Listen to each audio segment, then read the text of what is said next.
to finding calm in the chaos. I am Denise Sith, and this is my podcast.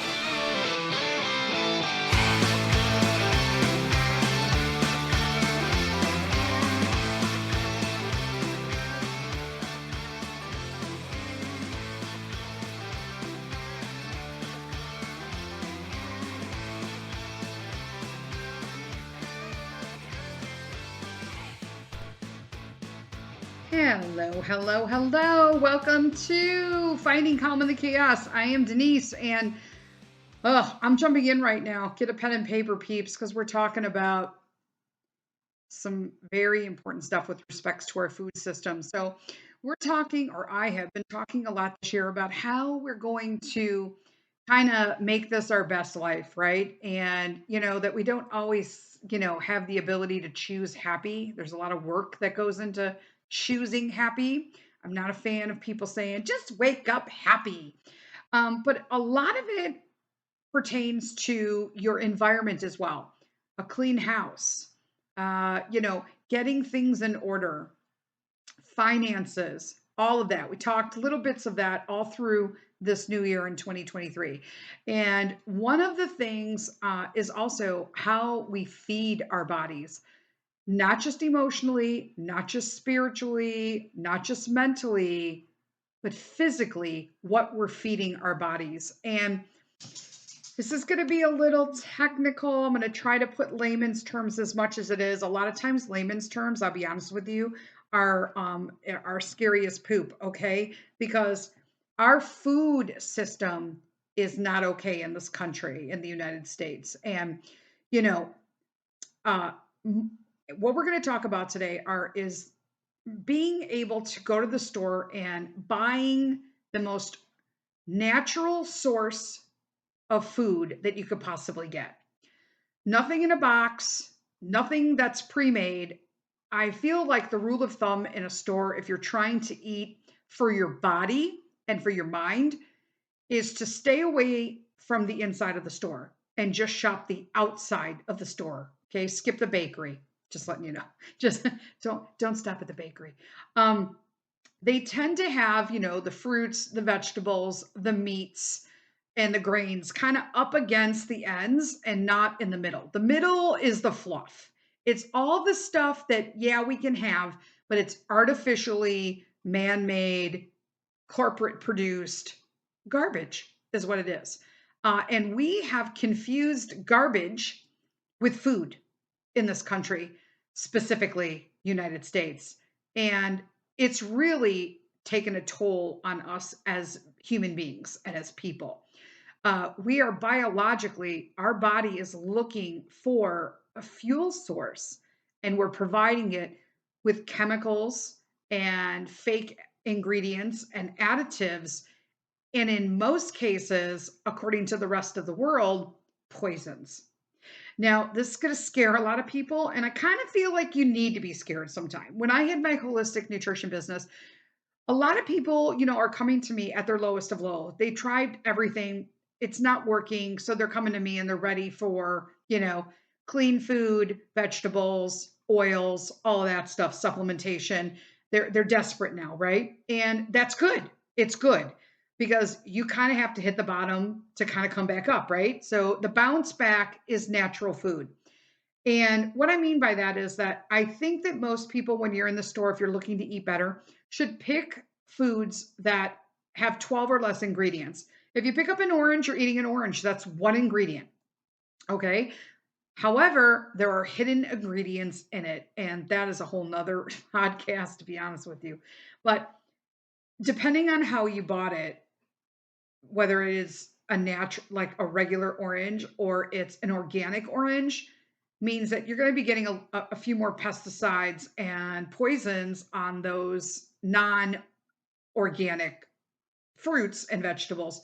However, there are things that our government slides in. Okay, the FDA is not your friend. I'm just letting you know there. I don't care. I don't whatever. I'm probably on a watch list now for saying that. Don't care. I've probably been on a watch list for years. Who am I kidding? Because I've been preaching this for 20 years, and that is that you they're passing through stuff. So just because you're buying organic, you're getting a better quality for sure, but the quality is still not the same of buying a organic orange in Italy. It's literally going to be two different. If you tested them, there would be things on the US orange, just letting you know right now. But there are more. Here's a statistic, okay? Because this is what's happened. It has become, and I want to know why. It has become so normal to consume, and I'm going to say this, use this word lightly, foods that cause dis-ease. This is the norm. And when I say every time, yeah, are they good? But when you knew your junk food, your snack food, your treats, I always find that when I kind of equated that once that, I only eat this. I know it's not good for me, but it's a treat. Think about that. You might be eating things with some of the stuff we're going to talk about today, and you're treating yourself with it, which essentially means that you're treating your body with poisons that are hurting it. And we're all just like convinced and that we're giving ourselves a treat because we deserve it. We deserve neurotoxins. It's insane. Okay. But there are more. The FDA allows more than 10,000 chemicals to be added into our food. Okay. And I would say a large portion of these chemicals are banned outside of the US for being dangerous to human consumption. I'm going to repeat that for the people in the back because a lot of people don't really understand the gravity of the situation here in the United States with our food source. Okay. This is a serious podcast. Okay. I'm going to make jokes about it, but it's really not funny.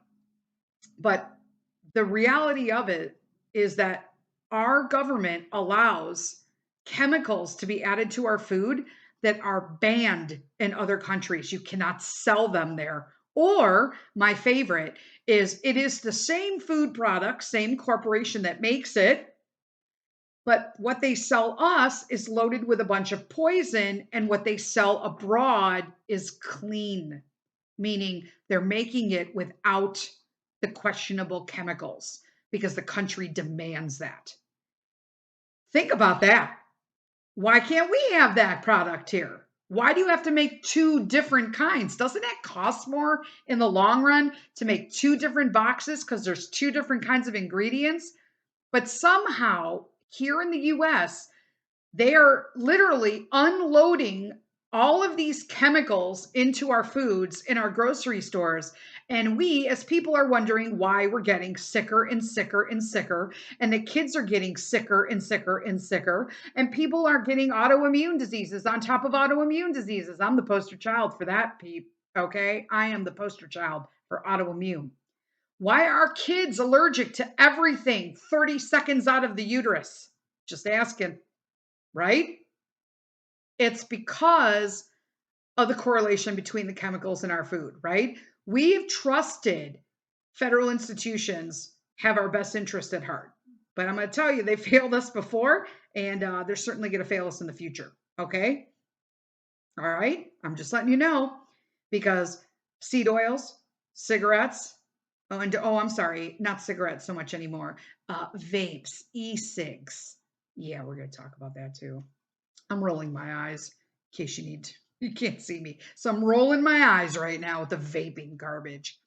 PFAs, right? Or as I like to call them, forever chemicals. They stay there forever. They never, there's no evaporation, there's no wash off. They're forever chemicals. Once they're sprayed on, they're forever. You can soak them, spray them, rub them, do whatever you want. But unless you eat an entirely one that hasn't had PFAs put on them, you're eating them. And then that goes in your body forever.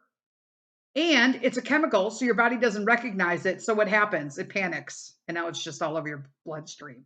Gross. The list goes on, right? Because just because the government allows 10,000 man-made chemicals to be added to your food doesn't mean they're safe. And we're going to talk about the big culprits today. But they're not, there's way more. Obviously, I can't talk about 10,000 chemicals in a 30-minute or less podcast. But we need to start reclaiming your control over your food. And only you can do that by demanding food or buying food, right? Buying power, purchasing power is what they see. They feel it, right? You have to let the corporations feel, you need to let the government feel that you're not buying it where it hurts, and that's in their damn pockets. Okay? That's just the bitter truth, okay? And you need to understand that through knowledge and resources. And if you're not doing that yourself, you're going to continue to eat poisons. It just is what it is, right? Real whole foods are going to win time and time again. It doesn't even matter. If you want to get healthy, you must change the way you eat. But I will say the reason why we're talking about a few of these chemicals being added to the food is because a lot of people exhibit daily symptoms and they don't understand where they're coming from, and they're coming from your food. And I'm sorry, but hands down, that's pretty damn scary. Okay? Anxiety, right? That stuff can be coming from your food, like what you're feeding yourself and your family and your children and your babies. So I'm going to preface this by saying there will be many people who are going to send me nasty messages about how, Denise, the FDA is a government agency and they look out for our health. And you know what? That's great. But you know what? The FDA approves a lot of stuff, right? For our safety is what you're saying.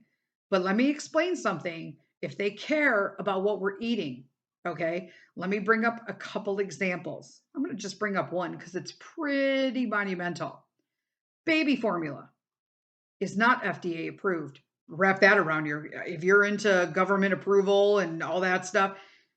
Baby formula is not approved by the FDA. Corporations can put whatever they want in it, whatever they want. And if you look at a label of baby formula, the first 6 ingredients are different forms of, wait for it, dun da da da, sugar. Yep, different kinds of sugar. This is so nourishing. Let's just give them a bunch of sugar. I'm not joking about that. I will tell you that when I had my holistic nutrition business, I did a post in one of my business groups and I used to do read the label, right? Guess the label. It was guess the label, not read the label. And the read the label, I took one off a bottle of baby formula. Okay. The little jar, you mix it up with the milk or whatnot, right? Water, whatever you want. Here's the deal. The number one guess on the thread, and there were over 100 people who had taken their shot at the answer, was saltwater taffy. Now, let me think about the gravity of the situation, okay, of the statement I just said. I posted a label for baby infant formula, ingredients only, and the biggest guess by the general public of what it could be was saltwater taffy. That's scary, my friends. And that is one reason why, like, hey, I'm not dogging the women who cannot breastfeed. Obviously, I'm a huge breastfeeding component, but I understand some women don't do it. And it's okay, because you know what? Breastfeeding is freaking hard. Okay. When I see women breastfeeding, you know what I do? Don't stare at their boobies. I go up to them and I say, you know what? Well, job well done, mama. You keep it up. It's not easy. You're doing a great job. Don't give up. Because I'm telling you, it's freaking hard. I did it for 7 months with Peter. And then, well, they told me I couldn't even breastfeed because I've had surgery on my breast. So I was under the impression I could not breastfeed. But I could, by the grace of God.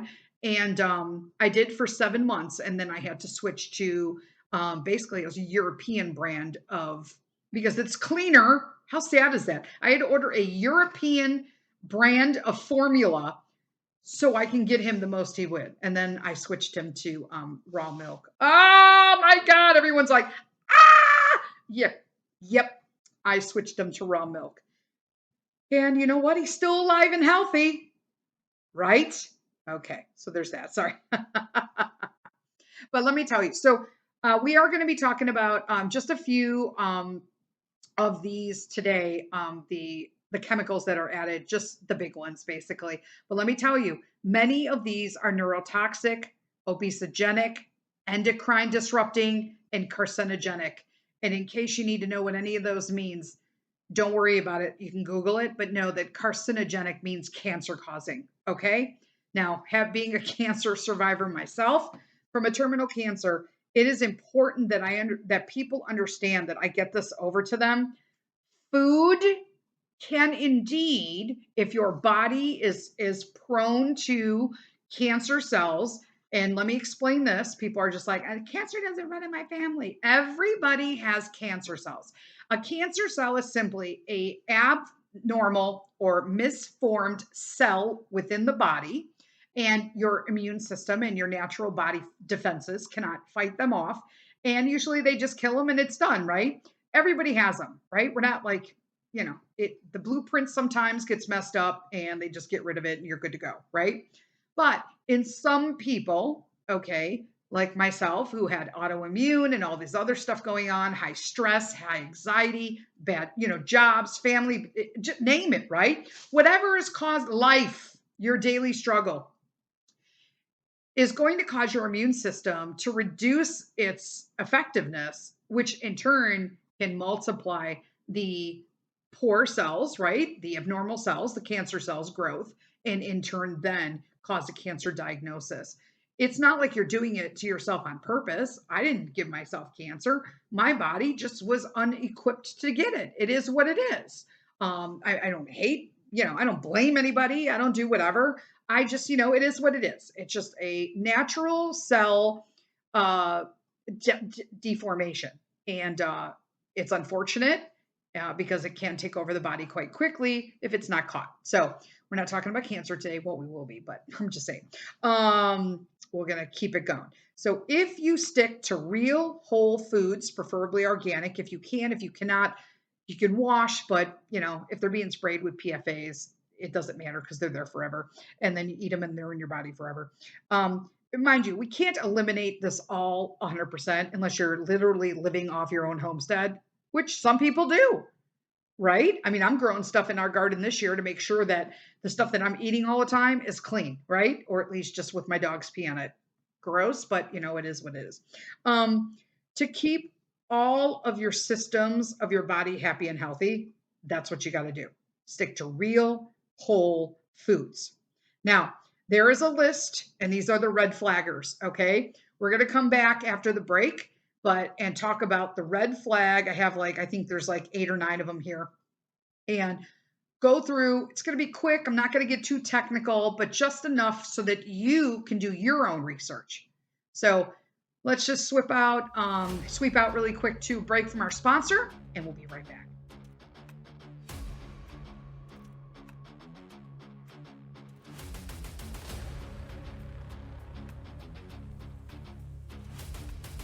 Today's episode of Finding Calm in the Chaos is sponsored by Reclaimed. Reclaimed is a one-man brand from Chicago, Illinois, specializing in handmade commercial and residential furniture and fixtures. The man behind the brand is Brian McQuaid, and the soul of his business is anchored in his handmade wood art pieces. Don't think that these pieces are just ordinary furniture and fixtures. These pieces were founded under the notion that art should be affordable to everyone.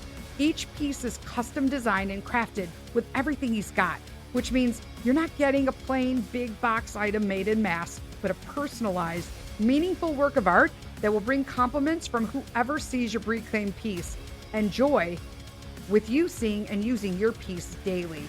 Not a single person, I will tell you, walks into my office without asking me about my Reclaimed desk and end table. And they can't hang their coats without asking me where I got the cool railroad spike wall coat rack either.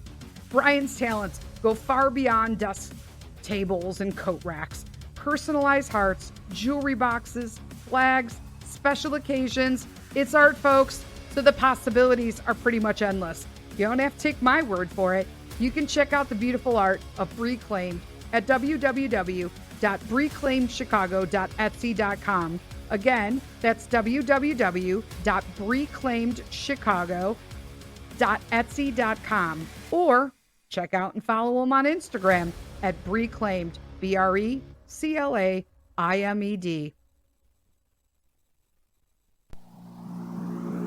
1, 2, 3, 4.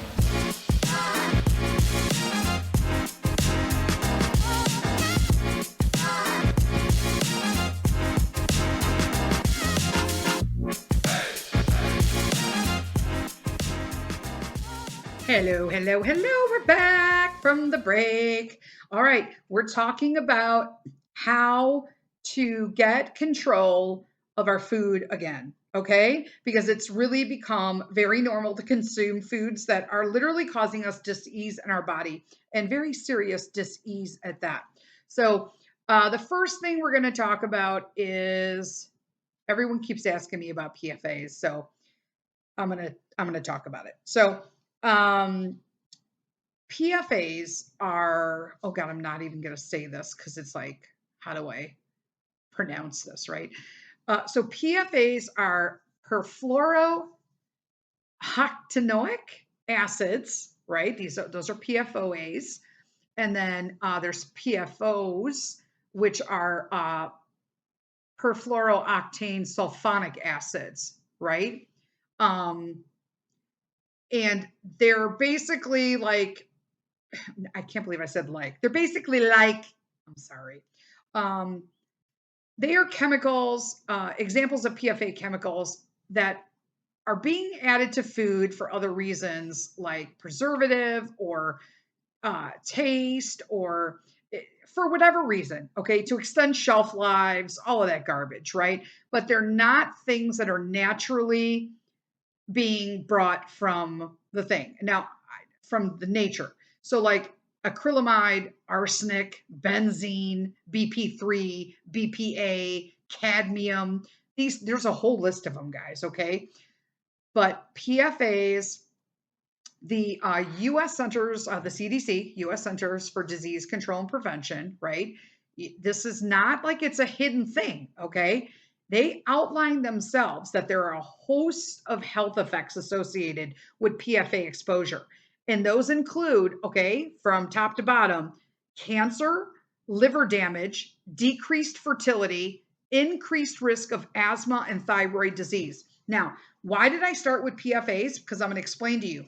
These are the top issues with people in today's world. Okay. The last two generations have been slammed with cancer, liver damage, decreased fertility. Okay. If I had $1, including myself, for everyone that I know of childbearing age back in the day who had trouble having children, okay, this is a huge play into that component. Okay. And increased risk of asthma and thyroid disease. Okay, when you're talking about Hashimoto's, then that turns into, so that's thyroid disease that turns into autoimmune. And pretty much everybody I know has a kid with asthma nowadays. It wasn't a thing when I was a kid, but I'm telling you, it's a thing now, and it's from our food supplies. And so it's important that people understand that those are serious things. I'm not making these up. It's not from like a holistic book. It's not something I'm like, I picked out of like, Witchy Today, holistic, guru stuff. This is straight from the CDC websites for PFAs and what they do to humans. Okay. Exposure to them does include, not may, includes cancer, liver damage, decreased fertility, and increased risk of asthma and thyroid disease. That's scary AF, my friends. Okay. Scary AF. And one of the things that I had mentioned earlier that, they've pretty much kind of failed us on things is the PFAs. They obviously they're coming forward and putting it right on the website that they failed on it. But another thing that they really pushed back in the day was seed oils. Seed oils are the, sunflower, safflower, what is it, grapeseed, what else? Uh, like canola oil, soy oil. Oh my gosh, soy. Please do not eat soy in this country unless you know it comes from a clean organic source. Soy is horrible and it's almost detrimental to women. I used to do soy milk alternative thinking I was doing myself a favor, and I literally just poisoned myself for 5 years. But those seed oils, vegetable oils are very unstable. Okay. There are any oils or fats that are extracted from crops that include like seeds, nuts, fruits, grains, and legumes. Does that mean that they're all bad? No. But I will go on and just touch on proper oils to use that are that are safer. Okay. But what's unhealthy about seed oils? What's so bad about them, Denise? Okay, let me tell you. So, animal studies and human clinical trials, okay, plus observational studies have shown that industrial seed oils are highly reactive and unstable, and they cause inflammatory linoleic acid, which is associated with heart disease, cancer, dementia, and a ton of other stuff, like tons of stuff. But those are the big boys, right? The proper oils that you can use when I did my holistic business, nutrition, the oils that are reliable are olive oils from Spain or Italy. They're packaged there. You'll see at the bottom, and they should be kept in tins. Okay, they should not be in a glass bottle. They should only be sold in tins or a colored bottle. Okay, the smaller ones because they'll be used faster. Obviously, you'll get a better shelf life out of a tin. It's easier to just buy the tin because you know it's going to be have better stability. But packaged in Spain, Greece would even be acceptable, and Italy.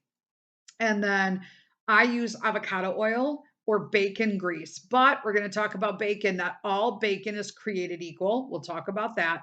Or animal fats like tallow from beef, okay, and lard from pork. Uh, but grass fed meat sources, clean, organic, grass fed sources of meat. So we'll talk a little bit about that. So those are the issues about seed oils. Okay. I'm trying to think what else. Oh, and oh my gosh, the e-cigs and all of these vaping. Okay. Let me just tell you, I don't understand how somehow an entire generation of youth got convinced that this vaping was healthier than smoking. Like, duh, right?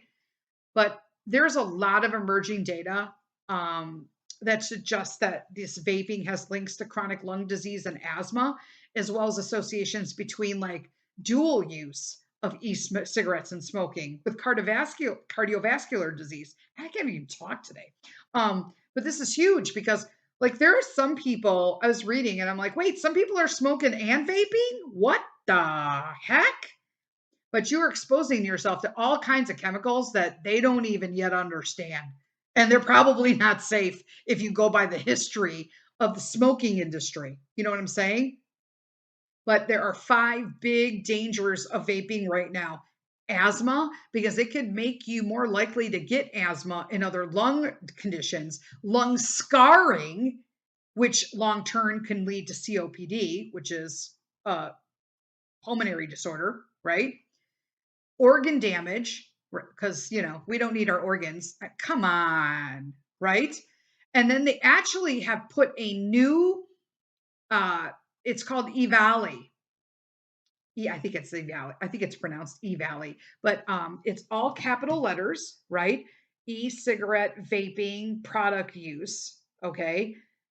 Associated with lung injury is called E-Valley. They literally just had to give it a name because that's how much it's happening. Obviously, addiction.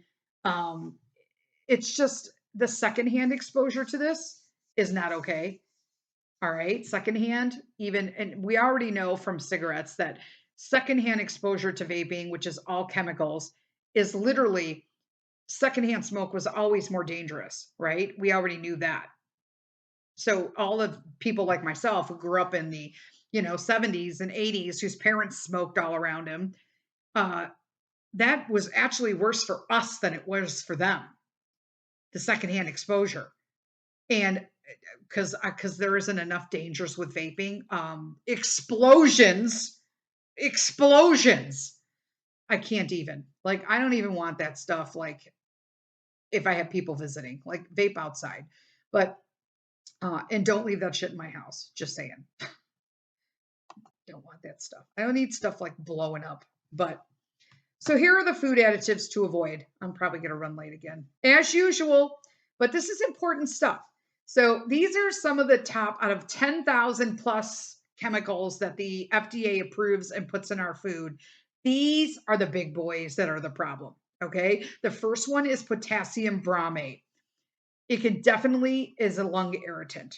Okay. And repeated exposure will cause bronchitis to develop, okay, with cough, phlegm, and shortness of breath. Or you may have all of them. How amazing is that? And repeated exposure to potassium bromate can affect the nervous system, which causes headache, irritability, impaired thinking, and personality changes. Oh, fun. Get me some of that. Can you line my food up with that to make me feel better? I mean, come on. And where is it mostly contained? All right, so bromate's usually in bread. Okay, bread, rolls, baked goods made from dough. It's not okay. And I've never been a fan of bread. I love bread. Let me get this right. But I like fresh baked bread that I'm making with good flours and all that at home. Obviously, my gluten-free flours now. But white bread, like I've mentioned this before, maybe I haven't, but I'm going to mention it again. To me, the bread rule is if you can take a slice of bread and roll it up into a ball, smash it in your hand, and it stays that way, throw it out. Do not eat that. If you're eating bread and it's sticking to the top of your roof of your mouth, throw it out. It should not do that either. Bread can be soft, but it doesn't stick in your mouth. It's gross. Get rid of it. But potassium bromate, that's what it does. Lovely. So you're having bread, but you're trading it off with bronchitis, cough, phlegm, shortness of breath, and possible nervous system issues. Beautiful, right? Beautiful.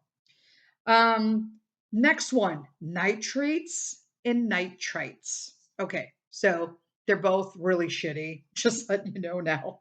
But the IARC, which is the International Agency for Research on Cancer, classifies nitrates and nitrites as, and I'm going to do air quotes, but tell you that they're air quotes, quote, probably carcinogenic to humans, unquote. What? Okay. So let's just throw it in our food because it's probably carcinogenic. You could probably get cancer from this, but go ahead and eat it. Don't worry about it. You'll be fine. Get out of here. I mean, it's not okay. All right. So what it does is nitrates in the blood cause changes in hemoglobin, right? Or the molecules that like help move oxygen to the body. So nitrates make it so that less oxygen is available for your body to function properly. Hello? Well, yeah, we're eating it. We're like, yeah, give me some nitrates. Now, let me tell you why. And this is what really I grew up eating deli meat, or as we called it in the Midwest, lunch meat, right? Manufacturers add nitrates and nitrites to food like sandwich meats, deli meats, bacon, salami, sausages. For what? To give them color and prolong their shelf life. But it's probably carcinogenic. But don't worry about it. Eat that bacon. Have that salami. Let's make our kids deli sandwiches. Let's cut up. I love when people cut up deli. I can't even eat deli meat anymore. I'm just letting you guys all know, Ra. The only meat I will get from a deli is imported Parma prosciutto. I'm not even joking. I will not eat deli meat. It's been almost 20. So as long as I've been in remission, so like 23 years, I will not eat it. It was enough for me to, oh, it's possibly carcinogenic. Oh, okay. So that's why I said bacon fat is a great oil to use. However, you should have a natural smoked bacon. If you go to a good grocery store or a good butcher, they will most likely, and you can ask them because sometimes they buy it made at the manufacturer, adding nitrates and nitrites to it, and then they just unpackage it and put it in a deli case like it's new, and it's not. That's not real bacon. So I have a couple places that I can get mine. We actually have a half a hog coming, so our bacon will be it'll be naturally smoked without that because we ask for nitrate free. We have a good we got hookups. Um, but you need to, and there's tons of stuff who will say that they're uncured. Like there are lots of brands who will state it. Bacon's like a ton of money anyway right now, so you might as well just pay the extra dollar at this point to get it nitrate and nitrite free. I'm just telling you. But and then if you're using good bacon, you can indeed save the grease and use that for cooking. It's better for your body and it has a more stable shelf life. I just keep mine in a little container in the fridge. I always have it. It is what it is. You can get nitrates naturally, like good nitrates in like beetroot, because everyone's like, Denise, you need nitrates. Well, you do, but not like artificial ones that cause possibly, wait, correction, quote, possibly cause you cancer. Okay. But you can get foods highest in nitrate are like beetroots, leafy greens like kale, arugula, chard, spinach, parsley even has it. I'm really digging deep here. Chinese cabbage, leeks, celery, radishes, turnips, all these natural nitrates, good for you, not manufactured nitrates and nitrates. So don't get them confused. And they rely, don't think it's just you. I had to navigate through all of this nonsense when I started. But here's the deal. They want us to be confused. Who's them? Denise, who's them? The government. I'm going to be honest with you. Okay. We're no good to anybody healthy. We're not good to the healthcare system, the insurance system, the government system if we're healthy. And we need to take control of this, okay? Because it's all these little things that we're treating ourselves with and feeding our kids that we think are just convenient or okay. Whoever thought feeding a ham sandwich to your kid could be a problem? But it is, unless you're feeding them imported Parma prosciutto, which has happened in our house. Just saying. Okay, next one. Okay, so propylparabens. Propylparabens can alter the expression of genes, including those in breast cancer cells. Okay. And they can accelerate the growth of breast cancer cells. I'm not making that up. Roble did a study in 2014. Akubo did a study in 2001. That is just a fact, my friends. Okay. It's not good, but it is. And they are normally in baked goods. Okay. So typical foods that contain parabens, usually for preservation, right? Because how it's not about feeding you something healthy, it's about how long and how much can I charge you to keep this in your pantry for as long as possible. Beer, sauces, desserts, soft drinks, jams, pickles. They even put the stuff in pickles, people. Okay. Frozen dairy products, processed vegetables like the ones pre done, right? And flavoring syrups, right? And some fruits, okay, let's not get this. Some fruits, like blueberries, they do contain naturally occurring parabens as a preservative, but they're natural.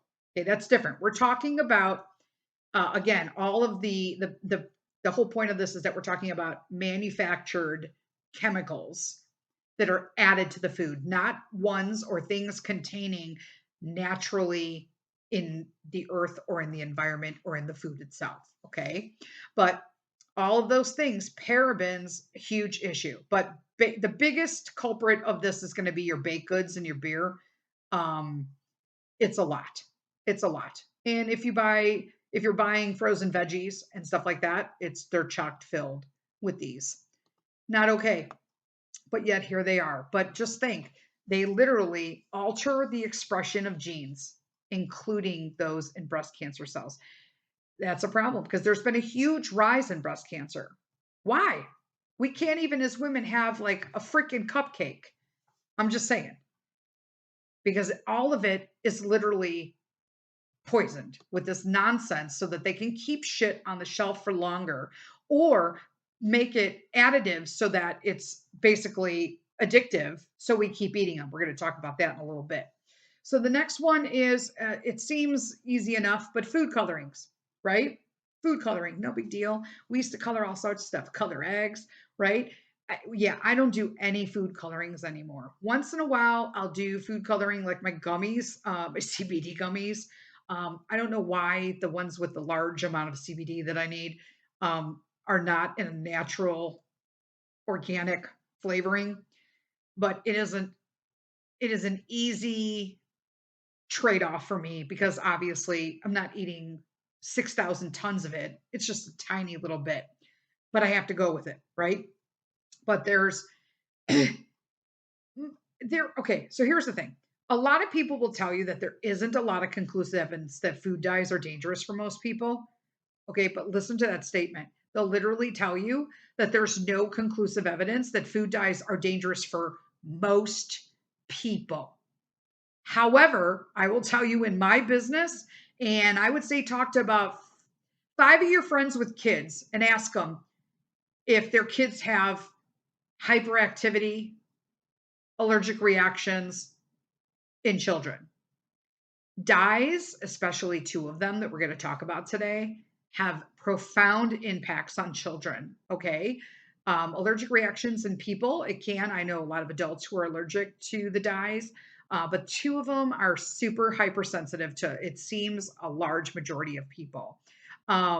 Most dyes are found in pretty much unhealthy processed foods that should be avoided anyway, but here we are. So anything that's colored with blue or red, and there could be combinations. So when you turn and look at your ingredient list and it says blue dye 1 or red dye number 40, run to the hills, people. Run as fast, put that shit back on the shelf and walk away, because blue number 1 has been found to cause tumors in rats. Okay, but it has been found to inhibit nerve cell development in vitro. Okay, and it's also related to skin irritations and bronchial constriction. So a lot of people who are allergic to these food dyes have asthma, okay, and really bad skin reactions from it. Also, red dye number 40, I feel, is a bigger culprit. Adults and children can get upset stomach, migraines, jitteriness, nervousness, inability to concentrate, hyperactivity, okay, after high intakes of red dye number 40. And you're like, Denise, I only had an M&M. I only had an M&M. But the CSPI released a report that says that artificial food dyes actually pose a rainbow of risks. Isn't that funny? Including everything from allergies to cancer. Dyes are bad. And there's tons of dyes that you can add to things that you don't have to worry about. But you need to even check, like, don't use the little dyes that you buy from McCormick. I don't give a shit, McCormick, if you like me or not, whatever.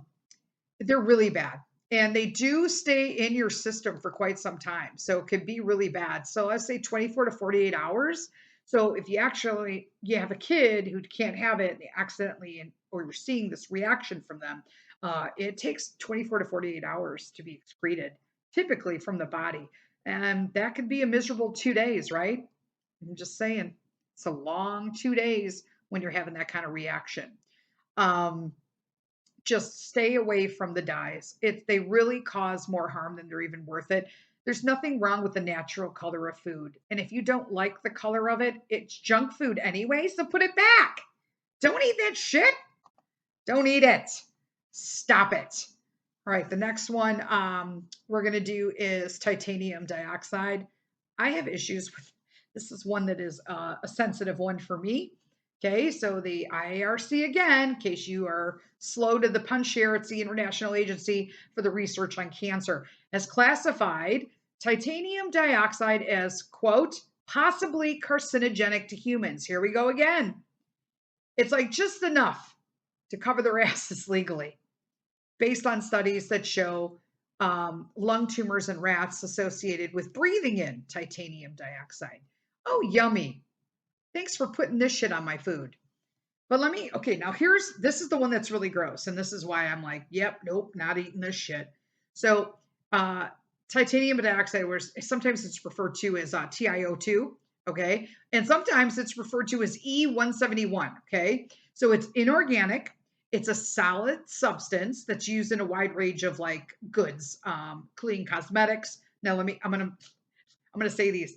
They're used in cosmetics, paint, plastic, and food. Yum. So, hey, your titanium dioxide is user friendly. It could be in your paint, in your plastic, the food, or what you're putting on your face. Yay. And it could possibly cause cancer. What the hell? They're feeding us this, though. And we're feeding our kids. Okay. We're wondering why kids are like a mess. Yeah. Okay. Now we're going to talk about BHA, BHT, and TBHQ. Okay, so these are kind of all, it's the same family here. Okay, so BHA, BHT, how it affects the body. So it can induce allergic reactions to the skin, period. Okay, so the International Agency for Research on Cancer also classifies BHA as a quote, possible human carcinogen. Here's me. If there's a possibility, why are we putting it in our food? And I'm going to tell you why. Because it's never a concern unless it's you and your family who's affected by it, right? So let's just say 1 out of 100 people, I'm pulling numbers out of my ass. This is not real numbers, okay? What if 1 out of 100 people get cancer from eating this garbage? Oh, that's not. It's just 1 out of 100. That's how corporations think. Except what if that one is your sister or your son or your mother or your grandma? You know what I'm saying? Then it's just not okay suddenly. To me, if there's any risk, it shouldn't be on it, right? Here are some side effects, right? I'm not making this stuff up.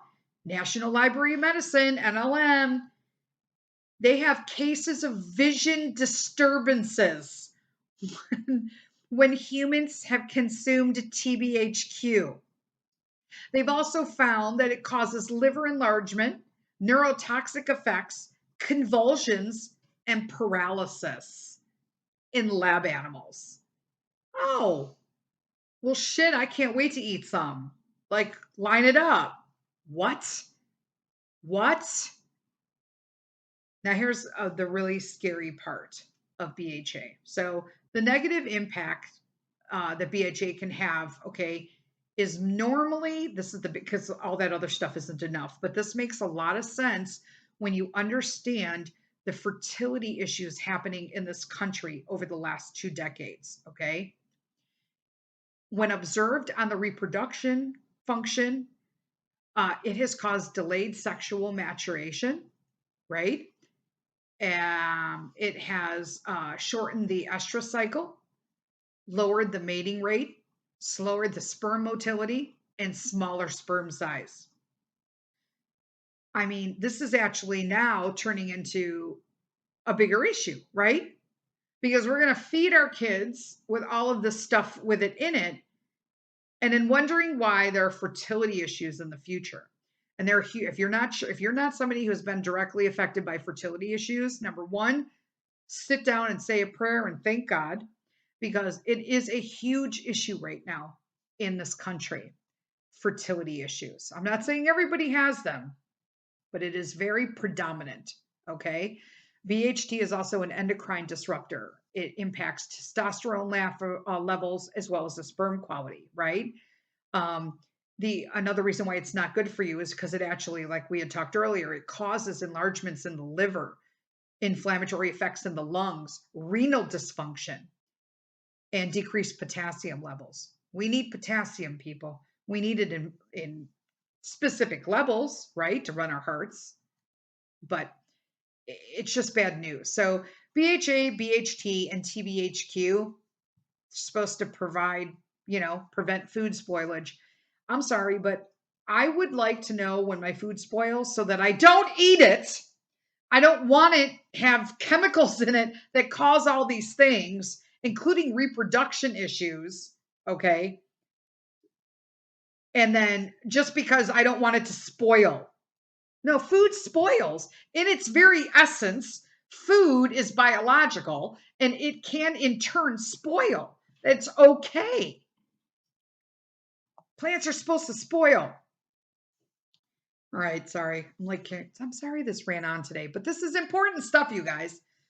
These are like the ones that I just can't stand that people eat copiously. And if you look through your pantries and the stuff that you're going out and snacking on and quote unquote treating yourself with, you're going to be horrified. Okay, we're going to talk about the two that are going to really make people mad. Aspartame. Okay. How bad is aspartame? How bad is it, Denise? Well, in a 2017 review, it was pretty much concluded that aspartame affects the immune system and as a result leads to oxidative stress and inflammation. Yay! Well, I didn't eat sugar. Woohoo! No, because the findings suggest in that study that aspartame can actually affect the cells of various body organs, including the brain, the heart, the liver, and the kidneys. I don't know, just 4 organs I would like to have running properly. You know what I'm saying? I mean, come on. And which is worse, aspartame or sugars? Because people say this all the time, I can't have sugar. I'm diabetic. No, go with a natural sugar. Because although they're both like, okay, so both sugar and an artificial sweetener are going to be addictive. Okay, that's a given. Don't tell me that sugar is not addictive. It is. Okay, but artificial sweeteners are likelier to make you get hungry and eat more throughout the day. So if you have diabetes, you're just screwing up everything. And if you don't, you're probably going to develop it. Sugar's okay in limited amounts in the context of a healthy diet, right? If you just eat a cookie that you made yourself, yeah, that's okay. How about this? I'll make it even better for you. How about you just trash the white sugar altogether and use coconut sugar? Boom. You can use less, it tastes better, and it cooks the same 1-to-1 exchange. There you go. Just solved your problem. Okay. So throw the aspartame shit out, please. Okay, here's another one people don't like, sucralose. All right, so there are studies that have shown that sucralose can change your gut microbiome by lowering the number of good bacteria by half. 50%, people. 50%. And animal research shows that it can also increase inflammation to the body. And over time, what does inflammation lead to? Obesity and diabetes. Sucralose. Get the damn coconut sugar, people. And if you can't do coconut sugar, just use your regular sugar. Get the like thick sugar, the natural sugar. Don't get the white shit. It's horrible. It's horrible, horrible, horrible for you. But again, don't cut it out, replace. Right? I never take away, I always replace with something that you can actually eat. All right, and now the final big 3. All right, artificial flavors, natural flavors, and MSG. Now, I can't have MSG, and when people tell me there isn't MSG, and I know it's in there because it gives me a horrible headache and quite frankly gives me the shits. It is what it is, right? But artificial flavors, what they do to your body, okay, related like allergic reactions, food hypersensitivity, it will worsen your asthmatic symptoms. It gives you abdominal pain, diarrhea. We just talked about that. Vomiting in extreme cases. It's just when you introduce artificial ingredients to the body, okay, we've talked about this. The closest to the original food source is what you want to ingest. Our bodies are biological. They want organic materials that they can break down naturally. When we're introducing these artificial ingredients, man-made ingredients to the body, it reacts in different ways, right?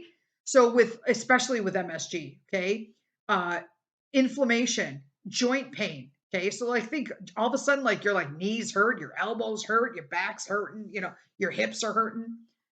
The MSG can do that. Weight gain, diabetes, liver problems. These are all serious things. And now just think, these are just some of the top of the 10,000 chemicals that are quote unquote possibly carcinogenic that the FDA and the government allow added to our foods. Now, if you go into your pantry and you see how many of these are in the food you're eating, if it's more than 2 daily, it's just gone. Like, you got to get rid of it. It's hard to make the changes, but the changes are necessary so that we are once again eating and feeling good. When you eat a salad, it's so funny because I was just gonna. So this is immediate what came into my head, and I know it's other people. When you eat a good salad, you feel good. Then you get hungry, right? Let's be honest. You get hungry. Now, let me tell you why. Because your body is not craving the nutrients you gave it. Most likely, if you ate a good salad, and when I say a salad, don't even talk to me about fucking iceberg lettuce. Oh my God, I'm sorry I said the F word on a Wednesday. Apologize, whatever. Here's the deal. Okay, so I'm not a fan of Whole Foods, right? Or Whole Paycheck, what everybody calls it. A lot of people confuse shopping at Whole Foods with shopping healthy. And although they do have options that are good, clean options, they also have junk food there. Just overpriced junk food, but junk food nonetheless. So please don't be shopping Whole Foods and tossing everything in your cart thinking it's natural. You still have to look at the ingredients, okay? Because all of the regulations, the government regulations, make it where they can get by. It's not clean. The onus is on us as consumers to actually do the work. The government's not doing it for us anymore. Okay? It's just a cold hard fact. But Whole Foods has amazing salad bar. Oh my gosh, I think I'm gonna go to Whole Foods after this. It's a drive for me too. I'm out in the burbs, the only burb in the world that doesn't have a Whole Foods within 30 minutes. But they have an amazing salad bar. And I'll add stuff in there like beets and cauliflower and nuts, and they got all the great stuff on it, and nice greens and spinach and mixed salad. If you get a nice one like that, put a little chickpeas. I love me some chickpeas. You put all of that in your salad, you're getting proteins, you're getting vegetables, you're getting, hey, nuts, right? You get your greens. You get that stuff in there. Your body should not feel hungry. You should feel full after a good salad like that. If you're eating an iceberg salad with some canned tuna on it or some chopped ass deli meat we already know is not any good for you, or some chopped up cheese in a package, don't even get me started on cheese, okay? Please only buy cheese in the wedges that are like raw or mildly pasteurized. Cheese that is commercial cheese is just garbage, and it's really not cheese. I'm just saying. I said it, okay? That you will be full. It will be satisfying. When you are eating and you did have a good salad, you're like, Denise, I ate a good salad and I was hungrier than heck. And that's because your body is addicted and it wants sugar. It wants the chemicals. Now, doesn't really want them, okay? But it's mental. It's triggering in your head the addiction qualities of these. And I'm going to end this podcast today with a true study that was done abroad with Oreo cookies. Yep, I don't give a shit. I'm saying it because it's already a published article. So what difference does it make? But apparently there was a lab. I'm not going to make this like super long, but there was a lab. Obviously, I know we don't like to do research on animals. I get that. I wholeheartedly think that if we cannot do that, that would be fabulous. Okay. I'm not pulling that, pro and con right here. I'm just saying this is what happened. So there was a lab. Lab rats have a life, right? There's a duration of time that they can go through studies and then they die. Okay. Whether it's natural or the study itself. I don't know. I don't know what they're studying. I'm not in a lab. I'm not a lab rat, and I'm not in a lab testing rats. However, these rats had finished a study and they still had life to them. Okay. Meaning that they could be tested in another study. But I guess they were all like addicted to like cocaine. So none of them could be in another study. Okay. But this is the stuff they do, right? So all of these rats, they're keeping them alive now, right? They got to keep feeding them cocaine every day because now they've got a bunch of junky rats. So I'm like, who funds these things? I didn't ask those questions again. This is just a story with a principle at the end, right? We got a lesson to learn here about addiction and about food they sell over the counter. Now, I guess some lab people decided that they were going to see if they were snacking in the lab and, treating themselves and gave one of all of the rats an Oreo cookie. And none of the rats would eat it. They all went to the cocaine, right? This is such a silly. I was going to say something, but I'm like, don't say it. And they did this for a week, and the rats would not accept the Oreo cookie. They wanted the cocaine, right? So this is their Pavlov response. Okay. So then they decided to pull the cocaine and just give them an Oreo. So they didn't eat for like the first 2 or 3 days. They didn't eat anything at all. But now you've got rats probably going into huge withdrawal. Could you imagine the state of this lab? And the rats start eating the Oreos. So now the rats have been assimilated and transferred from a cocaine addiction to now they're eating Oreos every day, right? You're like, cool. Well, Denise, is that better than cocaine? Well, let me tell you. They thought for, I guess, shits and giggles that they would then put the Oreos in and add the cocaine and give them a choice. And every single one of the rats chose the Oreo. Now, rats don't have the predisposition or the cognitive development to know that, oh, this is a drug. I shouldn't have the cocaine. I should just have the Oreo. Nope. They just understand their bodily system and reactions. And their body was now dependent on the chemicals and the sugar additives within the Oreo. Now, I don't like Oreos, and I never have. I'm going to just put that out there. But Peter does. And when I read this study, I was like, nobody's giving him an Oreo again, okay? So Oreo has a slogan, where you can't just eat one. Well, that's because they're more addictive than cocaine.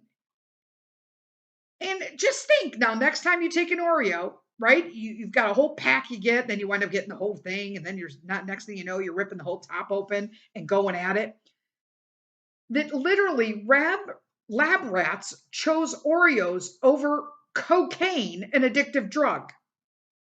That says something about the chemical makeup of that.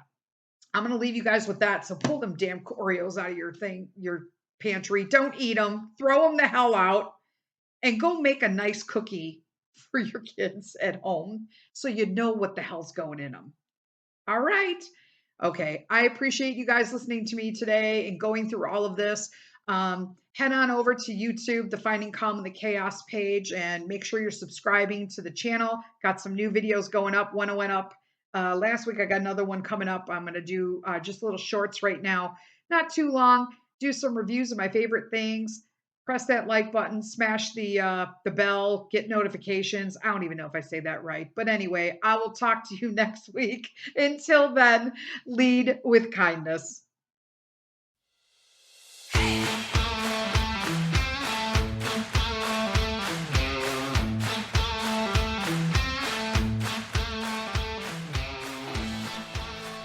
Thank you, friends, for spending this time with me today. If you found some calm listening in, please take a moment to subscribe to Finding Calm in the Chaos. And just so you don't miss out on future episodes, make sure you're receiving notifications. Thanks again. Until next time, lead with kindness.